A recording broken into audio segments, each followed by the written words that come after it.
नमस्कार। हिंदी स्टैक में आपका स्वागत है।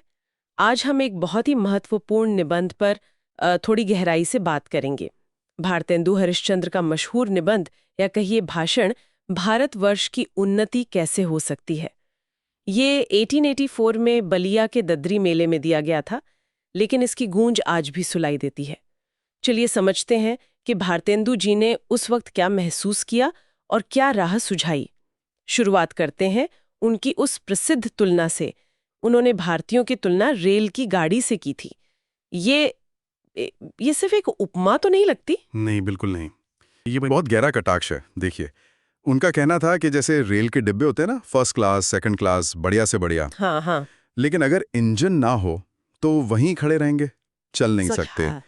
वैसा ही हिंदुस्तानी लोग, उनमें काबिलियत, हुनर, समझ सब कुछ है। डिब्बे शानदार हैं, पर उन्हें चलाने वाला, मतलब कोई प्रेरित करने वाला, कोई दिशा दिखाने वाला इंजन नहीं है। जैसे हनुमान जी को उनकी शक्ति याद दिलानी पड़ी थी ना। बिल्कुल।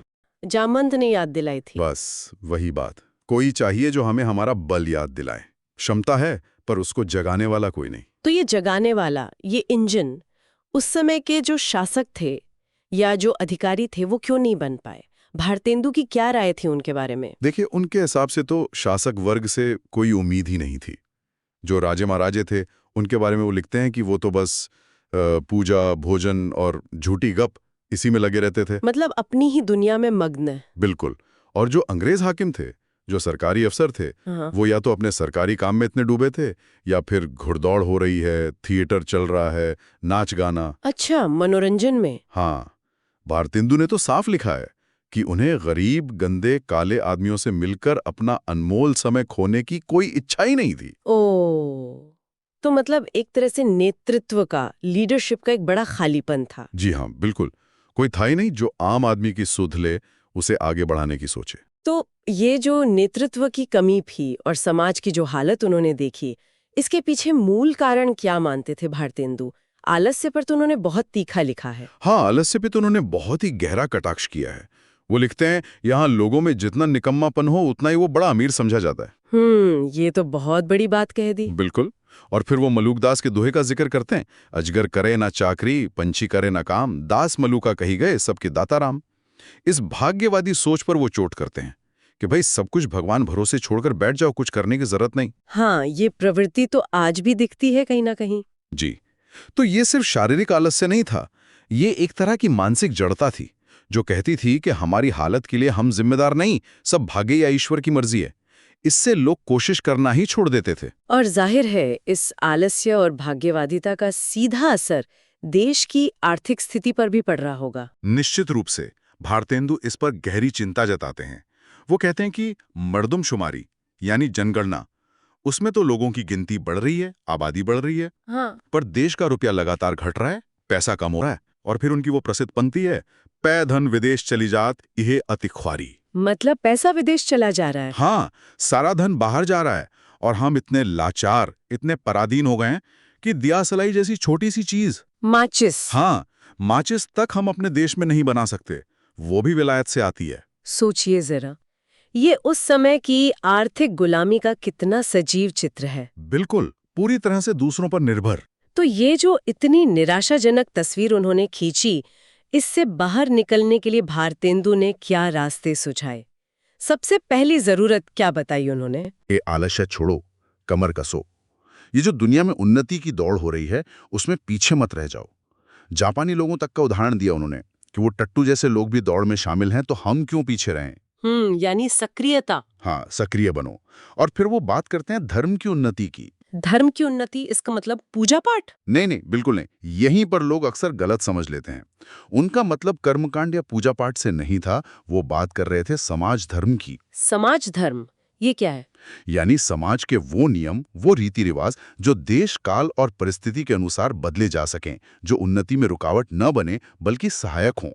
जैसे उन्होंने बाल विवाह का विरोध किया, विधवा विवाह का समर्थन किया, ये सब समाज धर्म के सुधार थे। अच्छा, मतलब सामाजिक सुधारों को उन्होंने धर्म से जोड़ा। हाँ, उनके लिए जो वास्तविक धर्म था वो तो बस ईश्वर का भजन था, सच्ची भक्ति थी। बाकी सब सामाजिक व्यवस्थाएं थी जिन्हें सुधारा जाना चाहिए। शिक्षा और भाषा, इस पर भी उनका बहुत जोर था, है ना? खासकर निज भाषा वाली बात। जी हाँ, बहुत ज्यादा जोर था। उन्होंने लड़कों और लड़कियों दोनों की शिक्षा की वकालत की। कहा कि लड़कों को भी पढ़ाओ, लड़कियों को भी पढ़ाओ। उस जमाने में ये बहुत बड़ी बात थी। बिल्कुल। और फिर उनका वो प्रसिद्ध नारा जो आज भी उतना ही सच है, निज भाषा उन्नति है, सब उन्नति को मूल, बिन निज भाषा ज्ञान के, मिटत न हियों को सूल। वाह। उनका मानना था कि अपनी भाषा में ही ज्ञान प्राप्त करना, अपनी भाषा में सोचना, अपनी भाषा में काम करना, यही सारी उन्नति की जड़ है। और इसी से जुड़ा हुआ स्वदेशी का विचार भी था। हाँ बिल्कुल। अपनी भाषा और अपने देश में बनी वस्तुएं यानी स्वदेशी। जब तक हम विदेशी भाषा और विदेशी माल पर निर्भर रहेंगे, तब तक हम असल में उन्नति नहीं कर सकते। हम कमजोर ही रहेंगे। ये तो सीधे सीधे आत्मनिर्भरता का आह्वान था, सांस्कृतिक भी और आर्थिक भी। सही कहा आपने। सांस्कृतिक और आर्थिक आजादी की पुकार थी। जुट करना तो बहुत जरूरी था। इस पर उनका क्या संदेश था? उनका संदेश एकदम साफ और खरा था। उन्होंने कहा भाई ये जो अलग अलग मतांतर हैं, इनको लेकर लड़ना झगड़ना छोड़ो, आपस में प्रेम बढ़ाओ। उन्होंने कहा जो हिंदुस्तान में रहे, चाहे किसी रंग किसी जाति का क्यों ना हो, वो हिंदू है। यहाँ हिंदू का मतलब शायद हिंदुस्तानी से था, मतलब भारत का निवासी। हाँ, भौगोलिक पहचान। बिल्कुल। वो कहते हैं बंगाली, मराठा, पंजाबी, मद्रासी, वैदिक, जैन, मुसलमान, सब एक का हाथ एक पकड़ो। एकता पर जोर। हाँ, जाति, धर्म, प्रांत, इन सब भेदों को भुलाकर सिर्फ देश के हित के लिए एक हो जाओ। और ये एकता सिर्फ कहने भर की नहीं, उन्नति के रास्ते में जो भी बाधाएं हैं, जो कांटे हैं, उन्हें जड़ से उखाड़ फेंको। चाहे इसके लिए बदनामी सहनी पड़े, त्याग करना पड़े, लेकिन करो। देश के लिए एकजुट होकर काम करो। वाकई भारतेंदु का ये भाषण या निबंध कह लीजिए, जो लगभग 150 साल पहले दिया गया था, आज भी कितना कुछ सोचने को मजबूर करता है। आलस्य और भाग्यवादिता को छोड़ना, शिक्षा का महत्व समझना, आत्मनिर्भर बनना, अपनी भाषा और संस्कृति का सम्मान करना और शायद सबसे बढ़कर देश हित में आपसी मतभेद भुलाकर एक होना। जी हाँ, सोचने वाली बात यह है कि जिन चुनौतियों की पहचान भारतेंदु ने उस समय की थी, चाहे वो सामाजिक जड़ता हो या आर्थिक पराधीनता या आपसी फूट, क्या आज 150 साल बाद हम उनसे पूरी तरह उभर पाए हैं? ये सवाल शायद हम सबको खुद से पूछना चाहिए। बिल्कुल, ये विचारणीय प्रश्न है। इस गहरी और महत्वपूर्ण चर्चा में शामिल होने के लिए आपका बहुत बहुत धन्यवाद। अगर हमारे श्रोता भारतेंदु हरिश्चंद्र के बारे में या उनके किसी और काम के बारे में और जानना चाहते हैं, तो हमें कमेंट्स में ज़रूर बताएं। और हाँ, अगर आपको ये बातचीत उपयोगी लगी हो तो इसे लाइक ज़रूर करें और हिंदी स्टैक को सब्सक्राइब करना ना भूलें। अगली बार फिर मिलेंगे एक नए विषय के साथ। नमस्कार।